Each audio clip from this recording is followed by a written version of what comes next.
আমি খুবই অল্প কয়েকটা মিনিটের মধ্যে তোমাদের সংখ্যা পদ্ধতিটা কি এইটা বলেই আমি শুরু করে দিচ্ছি এক্সাম্পল। আচ্ছা, মানুষজন যখন ব্যবসা শুরু করে তখন সংখ্যা পদ্ধতির অনেক সিস্টেমই আর কাজ করে না। মানুষজন যখন ব্যবসা শুরু করে তখন মানুষে হিসাব রাখার জন্য তখন বিভিন্ন ধরনের গণনার দরকার পড়ে, আর এই গণনাগুলো করে রাখার জন্যই মানুষের সংখ্যা পদ্ধতির প্রয়োজন পড়ে। আর প্রয়োজনই কিন্তু উদ্ভাবনের জনক, আর সেই প্রয়োজন থেকে মানুষজন এক এক কিছু আবিষ্কার করে যাচ্ছে দিনের পর দিন, এখন পর্যন্ত এক এক কিছু আবিষ্কার হচ্ছে। আর আমরা আগে হলো দাগ দিয়ে রাখতো, যে ধরো মনে করো 100টা গরু 100টা দাগ দিত। এখন তুমি যদি চিন্তা করো যে ধরো তোমার অনেক কিছু হিসাব রাখতে হয়, 40 লাখ 50 লাখ, তখন তুমি কি করবা? 40 লাখ দাগ দিবা। 40 লাখ দাগ যদি এই রুমে দিতে যাও তাহলে এই রুমের দেওয়াল পুরাটা কালো হয়ে যাবে, তাই না? আর 40টা দাগ দিতে দিতে দেখা গেছে যে 40 লাখ দাগ দিতে দিতে দেখা গেছে যে তোমার সময়ই চলে যাবে, তুমি বুড়া হয়ে গেছো। এই সমস্যাগুলো থেকে বের হয়ে আসার জন্য সংখ্যা পদ্ধতির সৃষ্টি হয়। আর এই সংখ্যা পদ্ধতির সৃষ্টির জন্য মানুষের অনেক সুবিধা হয়েছে। আর সংখ্যা পদ্ধতি মূলত দুই ধরনের, একটা হলো পজিশনাল আর একটা হলো নন পজিশনাল। এখন পজিশনালটাই আমাদের সবসময় ব্যবহার করি আমরা, আর এটাই খুবই ইম্পর্টেন্ট। এই পজিশনাল সংখ্যা পদ্ধতি নিয়েই আমরা কাজ করি।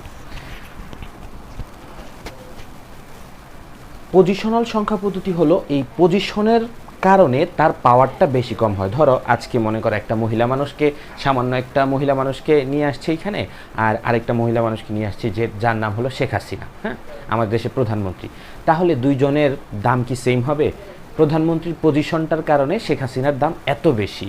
এই রকমই যদি আমরা দুইটা সংখ্যা লিখি, একটা হলো 1 2 3, আরেকটা হলো ধরো এইভাবেই চিন্তা করি, এই 3-র মান কত? 3-র মান হলো 3 × 1, হ্যাঁ। আর এই 2-র মান কত? 2-র মান হলো 2 × 10। আর এই 1-এর মান হলো 1 × 100, ঠিক না? তার মানে এখানে 1 × 100 কত হলো?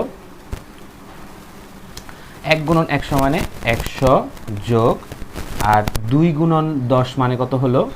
2 × 10 মানে হলো 20, প্লাস 3 × 1 হলো 3। তাহলে এইটা যোগ করে কত হইল?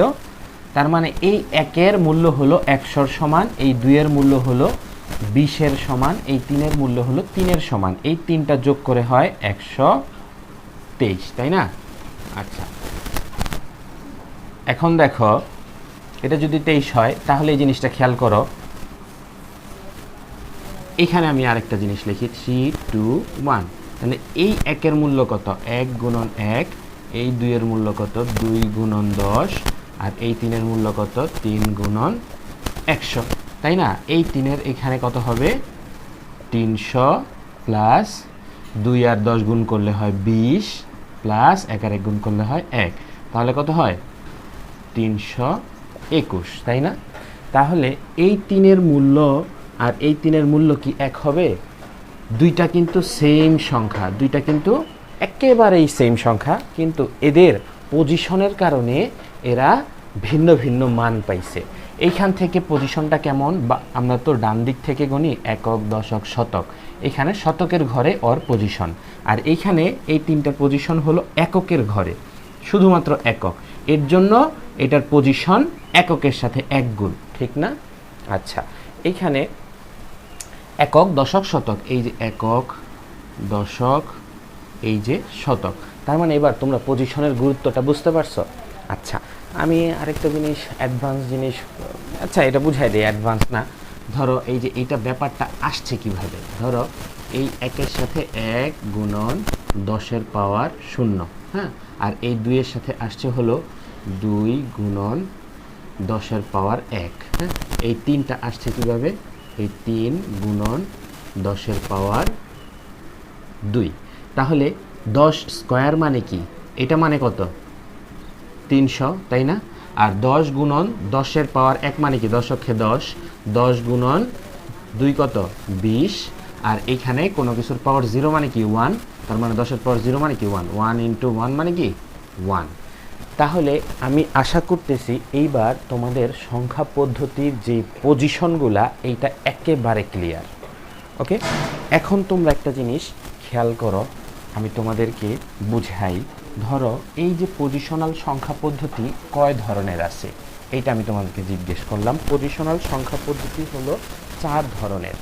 আচ্ছা, আমরা নিজেরা কোন সংখ্যা পদ্ধতিটা জানি ওইটা একটু লিখি। ধরো আমরা এই যেটা জানি না, 0 1 2 3 এভাবে চলতে চলতে এরকম 9 10 11 12 13 চলতে চলতে মনে করো 999 1000 1001 1002, হ্যাঁ, এভাবে চলতে চলতে আবার চলবে ধরো 1010 1011 1012 1013, এইভাবে চলবে চলবে। তারপর আসবে হলো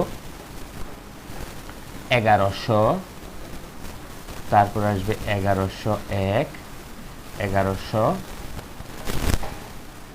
1102, এইভাবে চলবে 1110 1111, এইভাবে চলবে, তাই না? এভাবে চলতে চলতে আবার যাবে ধরো 10,000-এ, ঠিক আছে? এভাবে চলবে। তাহলে এইটা হলো আমাদের সংখ্যা পদ্ধতি, আমরা এভাবে জানি। হ্যাঁ, 1 2 0 1 2 3 4 5 6 7 8 9 10 11 12 13 14 15 16 17 18 19 20, এভাবে গুনতে গুনতে কিন্তু এগুলাই হবে, তাই না?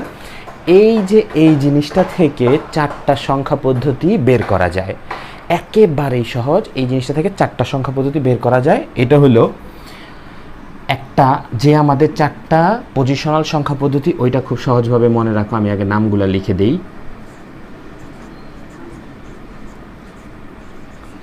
ডেসিমেল,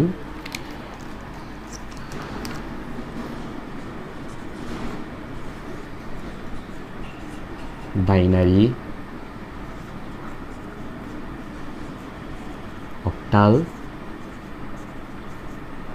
হেক্সা ডেসিমেল, ঠিক আছে? আচ্ছা, এই ডেসিমেলটা হলো আমরা যে সংখ্যা পদ্ধতিটা জানি, এটা হলো আমাদের সংখ্যা পদ্ধতি, যেটা ছোটবেলা থেকে শিখে আসছি। আর এখন আমরা এই 3টা সম্পর্কে নতুন কিছু জানবো। হ্যাঁ, আচ্ছা, ধরো ডেসিমেল সংখ্যা পদ্ধতিতে শুধুমাত্র ব্যবহার করা হয় হলো এই 0 থেকে 9 পর্যন্ত প্রতীকগুলো, 0 1 2 3 4 5 6 7 8 9, এই কয়েকটা প্রতীক ব্যবহার করা হয় এই যে ডেসিমেলে। এখানে কয়টা প্রতীক আছে? 1 2 3 4 5 6 7 8 9 10। তার মানে এই ডেসিমেলের বেজ হলো 10, ঠিক আছে? যেখানে 10টা প্রতীক ব্যবহার করা হয় যেই সংখ্যা পদ্ধতিতে, তাকে ডেসিমেল সংখ্যা পদ্ধতি বলে, আর যার বেজ এই যে 10। আর বাইনারিতে সংখ্যা পদ্ধতির যেই চিহ্নগুলো ব্যবহার করা হয় তাকে বলে 0 আর 1। এই যে 2টা জিনিস মাত্র বাইনারিতে ব্যবহার করা হয়, এই যে বাইনারিতে। তার মানে এটার বেজ কত? বেজ হলো 2। আচ্ছা, তাহলে এইখান থেকে বাইনারি সংখ্যা পদ্ধতি কোনগুলা? এই যে 0 1 10 11, তারপর 100। এই যে এখানে তার একটা জিনিস ভুল হয়েছে, তোমরা তো এখানে বলতে পারতা যে ধরো 100 চলতে চলতে এখানে মনে করো চললো 99, তারপর 100 101, তারপর এখানে আসে আর কত, তারপর 110 111 112, ঠিক আছে? এভাবে চলবে আবার এখান থেকে। তার মানে এই যে 110 100 101 111, তারপর 1000 1001, তারপর এই যে 1010 1011, তারপর 1100 1101 1110 1111। এই যে যেই গোল্লাগুলা দিলাম, এগুলার মধ্যে কি 0 আর 1 ছাড়া কিছু আছে? তার মানে এই প্রত্যেকটা বাইনারি সংখ্যা, ঠিক আছে? যেই সংখ্যা পদ্ধতিতে শুধুমাত্র 0 আর 1 দ্বারা কিছু একটা বানানো হয়েছে তাকে বাইনারি সংখ্যা পদ্ধতি বলে, ঠিক আছে? এই জিনিসটা পুরোপুরি ক্লিয়ার হইতে হবে। আর অক্টালের নিয়মটা হইল, অক্টাল হলো মনে করো 0 1 2 3 4 5 6 7। অক্টাল শুনলেই কিন্তু একটা 8 8 ভাব আছে। তার মানে যে সংখ্যা পদ্ধতিতে 8টি 0 থেকে 7 পর্যন্ত 8টি প্রতীক বা চিহ্ন ব্যবহার করা হয় তাকে অক্টাল সংখ্যা পদ্ধতি বলে। তার মানে অক্টালের বেস কত? 8।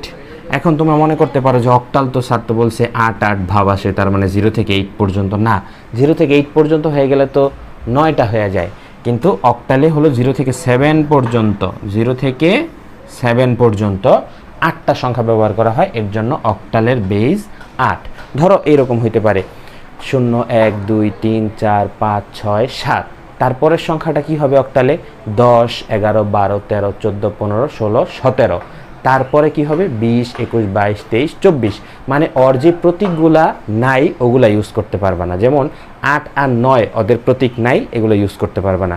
দেখো এই যে দেখো 8 9 ইউজ করা যাবে না, তারপর 18 19 ইউজ করা যাবে না, তারপর হলো এই 28 29 ইউজ করা যাবে না, তারপর হলো 38 39 ইউজ করা যাবে না, তারপর 48 49 ইউজ করা যাবে না, এগুলা অক্টাল সংখ্যা নয়। ওকে, আচ্ছা ঠিক আছে।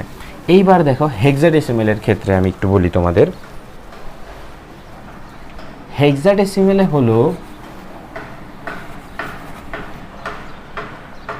হেক্সাডেসিমেলে 0 থেকে 1 2 3 4 5 6 7 8 9 10, এই যে 10টা সংখ্যা, এই 10টা এই 9 পর্যন্ত, এই যে 10টা সংখ্যা, এইখানে হলো 10টা, এবং এই যে এটা এখানে 10টা মোটমাট, এখানে 10টা লিখলাম, আর এই যে 10 11 12 13 14 15, এই 10-এর মান হলো এ, 11-র মান হলো বি, 12-র মান হলো সি, 13-র মান হলো ডি, 14-র মান হলো ই, 15-র মান হলো এফ। এই যে এগুলা হলো হেক্সাডেসিমেল সংখ্যা পদ্ধতি। হেক্সাডেসিমেলে শুধুমাত্র এতটুকুই ভিন্ন, 0 থেকে 9 পর্যন্ত 10টা, 11টা 12টা 13টা 14টা 15টা 16টা, এই যে এগুলা ব্যবহার করা হয় হেক্সাডেসিমেলে। দেখবা তোমাদের ক্যালকুলেটারও এ বি সি ডি থেকে এফ পর্যন্ত দেওয়া আছে, তার মানে এই 16টা জিনিস ব্যবহার করা হয় বলে বেস 16। ক্লিয়ার? তার মানে সংখ্যা পদ্ধতিগুলো ক্লিয়ার হয়ে গেল। যে সংখ্যা পদ্ধতির বেস 2 তাকে বাইনারি সংখ্যা পদ্ধতি বলে, যে সংখ্যা পদ্ধতির বেস 8 তাকে অক্টাল সংখ্যা পদ্ধতি বলে, যে সংখ্যা পদ্ধতির বেস 16 তাকে হেক্সাডেসিমাল সংখ্যা পদ্ধতি বলে, যে সংখ্যা পদ্ধতির বেস 10 সেই সংখ্যা পদ্ধতিকে ডেসিমেল সংখ্যা পদ্ধতি বলে, যেটা আমাদের সংখ্যা পদ্ধতি। আচ্ছা, এখন সিস্টেম হইল এই যে প্রত্যেকটা সংখ্যা পদ্ধতি থেকে প্রত্যেকটায় যাওয়া যায়, বিভিন্ন সময় বিভিন্ন নিয়ম। ধরো তোমরা যদি কক্সবাজার যেতে চাও তাহলে বাস দিয়েই যাওয়া যাবে, বড় লেভেলের বাস। তোমরা যদি ঢাকার কাছাকাছি জায়গা থেকে নিউ মার্কেট যেতে চাও তাহলে ছোট লেভেলের বাস। তোমরা যদি চাও একটা সিঙ্গাপুর যাবা তাহলে বিমান ইউজ করতে হবে। যাওয়ার যে এক একটা জায়গায় যাওয়ার এক একটা আলাদা আলাদা সিস্টেম। এখানে তোমাদের সংখ্যা পদ্ধতিতে 3টা সিস্টেম আছে। 3টা সিস্টেম শিখলে সংখ্যা পদ্ধতির প্রত্যেকটা সিস্টেম তোমাদের শেখা হয়ে যাবে। ধরো এই যে সিস্টেম হলো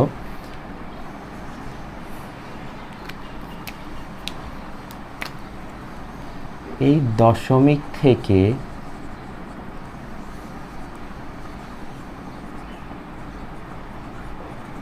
বাইনারি,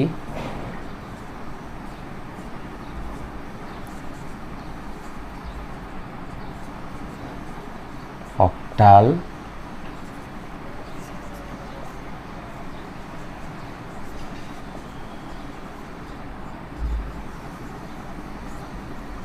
ডেসিমেলে যাওয়ার সেম একটা নিয়ম আছে। জাস্ট আমি একটা নোট লিখে দিব, এই নোটটা সারাটা জীবন মনে রাখবা। এইচএসসি পরীক্ষার পরেও পর্যন্ত এগুলো লাগবে। এই জাস্ট এই নোটটা, একটা নোট মনে রাখতে পারলে তোমাদের সংখ্যা পদ্ধতি পুরোপুরি ক্লিয়ার হয়ে যাবে। দেখো দেখো আমি বলি,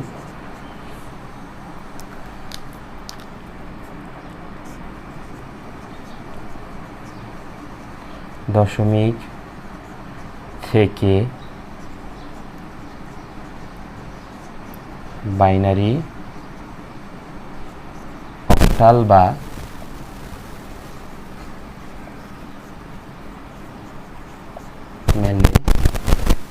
যেতে। আচ্ছা, এখানে আরেকটা জিনিস আমি একটু তোমাদের বুঝাই দিই। মনে করো এখানে একটা বার্গারের রুটি দিছি, মাঝখানে একটা জিনিস বুঝাবো, সেটা হলো বার্গারের একটা প্যাটি। ওই জিনিসটা বুঝায় তারপর আবার একটু যতটুকু লিখবো, ওইটা মনে করো বার্গারের নিচে আরেকটা বান। তাহলে খুব বার্গার সিস্টেমের যে মেথডটা, এটা খুব মনে রাখতে হবে। আচ্ছা, একটা জিনিস আমি তোমাদেরকে বুঝাই। ধরো এই যে 824.98, হ্যাঁ, এই যে এইটা যদি কোনো দশমিক একটা সংখ্যা থাকে, এটা অবশ্যই দশমিক সংখ্যা, কারণ দশমিকে 0 থেকে 9 পর্যন্ত প্রত্যেকটা এখানে ইউজ হয়েছে। এই যে এতটুকুকে বলে হলো পূর্ণাংশ, হ্যাঁ, আর এটা হলো ভগ্নাংশ। এখন এই কথাটা চিন্তা করো, দশমিক থেকে বাইনারি, অক্টাল, হেক্সাডেসিমেলে যেতে পূর্ণাংশের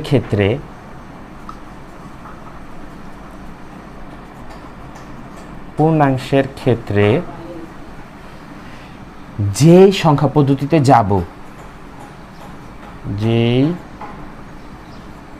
সংখ্যা পদ্ধতিতে যাব তার বেজ দিয়ে ভাগ করতে হবে।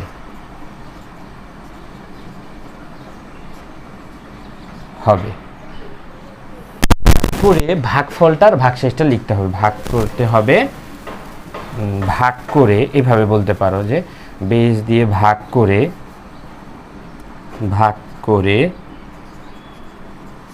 ভাগফল ও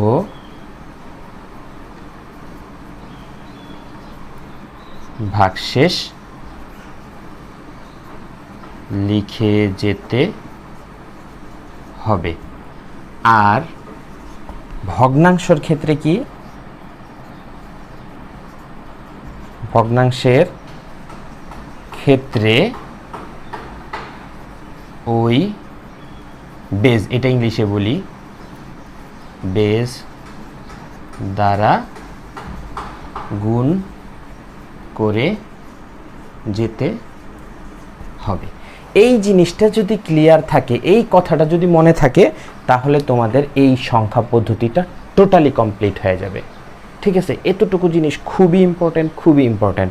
দেখো আমি কি বলছি, দশমিক থেকে বাইনারি, অক্টাল এবং হেক্সাডেসিমেলে যেতে পূর্ণাংশ, এটা হলো পূর্ণাংশ আর এটা হলো ভগ্নাংশ। এখানে আরেকটা জিনিস লক্ষণীয়, আমরা কিন্তু এইখানে ভাগ করছি হলো পূর্ণাংশের ক্ষেত্রে বেজ দ্বারা ভাগ করছি, আর যেখানে ভগ্নাংশ ভাগের কথা আসছে ওইখানে আমরা আরও গুণ করছি।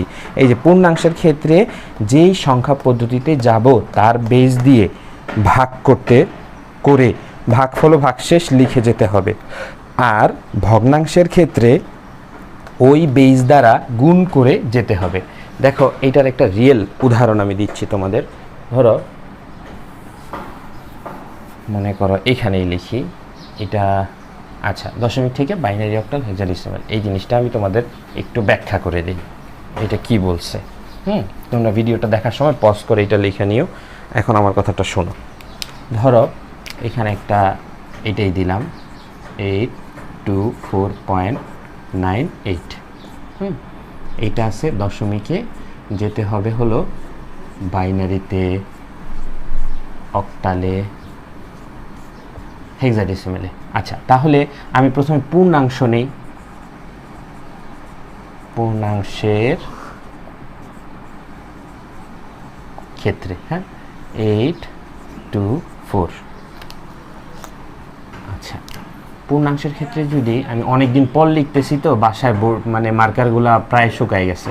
আচ্ছা, কি করব পূর্ণাংশের ক্ষেত্রে, কোথায় যাব আমি, যেহেতু বাইনারিতে যাব তাহলে এটার বেজ দিয়ে আমাকে ভাগ করতে হবে। এখন 824কে যদি 2 দিয়ে ভাগ করো, দেখো 824কে 2 দিয়ে যদি ভাগ করো, প্রথমে 8, 4 দোকানে 8, তারপর 2কে নামায় নিয়ে আসো, 2 অক্ষে 2, তারপর 4 নামায় নিয়ে আসো, 2 দোকানে 4, মানে 0। তার মানে ভাগফল কত, ভাগফলটা আসবে এই যে 412, আর ভাগশেষটা কত, 0, এই যে 0। তার মানে দেখছো এইভাবে লিখে যেতে হবে কতক্ষণ, যতক্ষণ পর্যন্ত এইখানে 0 না আসে। দেখো আবার 2 দিয়ে যদি 412কে ভাগ দেই তাহলে 206 আসবে ভাগফল, আর ভাগশেষ থাকবে না, যেহেতু জোড় সংখ্যা, আর জোড় সংখ্যাকে 2 দিয়ে ভাগ করলে ভাগফল কখনো থাকে না। আচ্ছা, আবার 2 দিয়ে যদি ভাগ করি তাহলে হয় 103। আবার যেহেতু জোড় সংখ্যা তাহলে ভাগশেষ থাকবে না। আবার 2 দিয়ে ভাগ করি, এখানে এবার আসবে 51, ঠিক না? এবার ভাগশেষ থাকবে 1। আচ্ছা, এবার 2 দিয়ে যদি ভাগ করি, 24 দোকানে 48, 25, 25 দোকানে 50, এই যে 25। এবার ভাগশেষ 1 থাকবে। আবার 2 দিয়ে যদি 25কে ভাগ করি, 12 দোকানে 24, তাই না? এবার ভাগশেষ 1 থাকবে। 2 দিয়ে যদি 12কে ভাগ করি 6, ভাগশেষ থাকবে 0। 2 দিয়ে যদি 6কে ভাগ করি 3, ভাগশেষ থাকবে 0। 2 দিয়ে যদি আমি 3কে ভাগ করি 1, 2 অক্ষে 2, ভাগশেষ থাকবে 1। আবার যদি আমি 2 দিয়ে 1কে ভাগ করি, 2 দিয়ে 1কে ভাগ যাবে? যাবে না। আচ্ছা, এই লাইনটা আমি এইখানে করি, এখানে যেহেতু জায়গা হইতেছে না। 2 দিয়ে যদি আমি এই যে এতটুকু আমি উঠাই নিয়ে আসি, 2 দিয়ে যদি 3 - 0 এটাকে ভাগ করি 1, 2 অক্ষে 2, আর ভাগশেষ থাকবে কি 1। এখানে এই 2 দিয়ে যদি আবার 1কে ভাগ করি, 0 বার যাবে, আর এই 1 এখানে বসে পড়বে। তার মানে অ্যান্সারগুলো আসবে হলো এই যে এইটাকে কিন্তু আমি ওইখানে নিয়ে আসছি, তাহলে এতটুকুও আমি মুছে দিতে পারি, তাই না? তাহলে অ্যান্সারগুলো আসবে এই যে নিচ থেকে লিখবো, এটা এটা এটা, তারপর এটা এটা এটা এটা এটা এটা এটা। এটাকে বলে হলো MSB, মোস্ট সিগনিফিক্যান্ট বিট, আর এটা হলো LSB, less significant bit. Most significant bit মানে হলো এই বিটটা আগে লিখতে হবে, সিগনিফিক্যান্ট বিট, আর এটা হলো লেস সিগনিফিক্যান্ট বিট।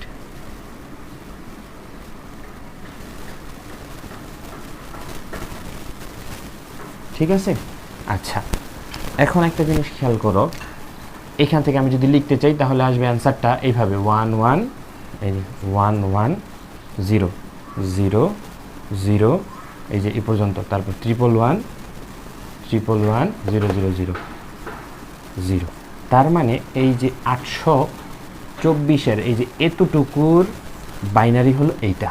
এখন তোমরা বলো যে ক্লিয়ার কিনা। ক্লিয়ার হইলে খুবই ভালো, নাহলে ভিডিওটা বারবার দেখতে হবে। আচ্ছা, আমি আরেকটা জিনিস তোমাদের দেখাই। ধরো মনে করো এই 0.98, হ্যাঁ, এবার ভগ্নাংশর ক্ষেত্রে যখন তোমরা ইসে যাবা, এটা বারবার দেখবা, যদি প্রবলেম হয়ে থাকে তাহলে এটা তোমরা একটু টেনে টেনে দেখবা।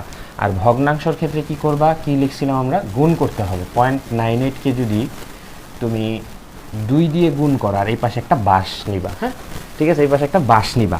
0.98কে 2 দিয়ে গুণ করলে 1.96 মেবি হবে, ঠিক আছে? 1.96 হওয়ার কথা। তাহলে দশমিকের 1.96 আসবে ক্যালকুলেটারে, তুমি ক্যালকুলেটারে ভাবে চাপবা 0.98 ইন্টু 2, দেখবা আসছে 1.96। এই যে পয়েন্টের আগের সংখ্যাটা লিখবা বাসের এই পাশে, আর পয়েন্টের পরের সংখ্যাটা লিখবা 0.96, এইভাবে। ক্লিয়ার? আচ্ছা, তারপর যতক্ষণ পর্যন্ত এখানে 0 না আসবে, মোটামুটি 2 দিয়ে ভাগ দিতেই থাকবা। এরপরে আসবে 0.96কে 2 দিয়ে ভাগ দিলে 1.94, হ্যাঁ। এই যে পয়েন্টের আগেরটা বাসের এই পাশে লিখবা, আর পয়েন্টের পরেরটা মনে করে একটা বাস নিছো, বাসের ওই পাশে লিখবা। এখান থেকে আবার 2 দিয়ে গুণ দাও, এখানে আসবে, মানে যদি 0 না আসে, এইখানে 0 আসা পর্যন্ত এইটা চালাই যেতে হবে, ঠিক আছে? কিন্তু দশমিকের পরে যদি দেখো যে 4টা 5টা নেওয়ার পরও 0 আসে নাই, তাহলে তুমি মনে করো 4টা 5টা নিয়েই শেষ করে দিবা। মনে করো এখানে আসলো 1.92, এটাকে আবার 2 দিয়ে ভাগ দিলা, 2 দিয়ে গুণ দিলা, তাহলে 1.84 কিছু একটা আসবে, তাহলে আর নেয়ার দরকার নাই। কিন্তু এইখানে লিখতে হবে উপর থেকে নিচ পর্যন্ত MSB, আর এখানে লিখতে হবে LSB। এটা হলো উপর থেকে লিখতে হবে, অ্যান্সারটা আসবে 1 1 1 1। তার মানে এটা 1, এটা 1, এটা 1, এটা 1। তারপর তাহলে 0.98-এর দেখো, এই যে 0.98-এর দশমিকের ভ্যালু হলো বাইনারিতে 0.1111, এই যেটা। তার মানে দুইটা কমপ্লিট অ্যান্সারটা তুমি একসাথে এইভাবে লিখে দিবে। ওইখানে কত আসলো, 2টা 1, 2টা 0, 111, 000, 0.1111। এইটা আসছে কি, এই যে এইটার ভ্যালু, ঠিক আছে? তাহলে প্রত্যেকটা সংখ্যা পদ্ধতি থেকেই তুমি তাহলে ওই কি বলতেছিলাম যে দশমিক সংখ্যা পদ্ধতি থেকে প্রত্যেকটা সংখ্যা পদ্ধতিতে যাওয়ার একটাই নিয়ম, বাইনারিতে গেলে বাইনারির বেস দ্বারা গুণ ভাগ করতে হবে, অক্টালে গেলে অক্টালের বেস দ্বারা গুণ ভাগ করতে হবে, আর হেক্সাডেসিমেলে গেলে হেক্সাডেসিমেলের বেস দ্বারা গুণ ভাগ করতে হবে। সো আজকের ক্লাসটা এই পর্যন্তই থাকলো, তোমরা তোমাদের বন্ধুদের সাথে শেয়ার করবা ক্লাসটা। ধন্যবাদ।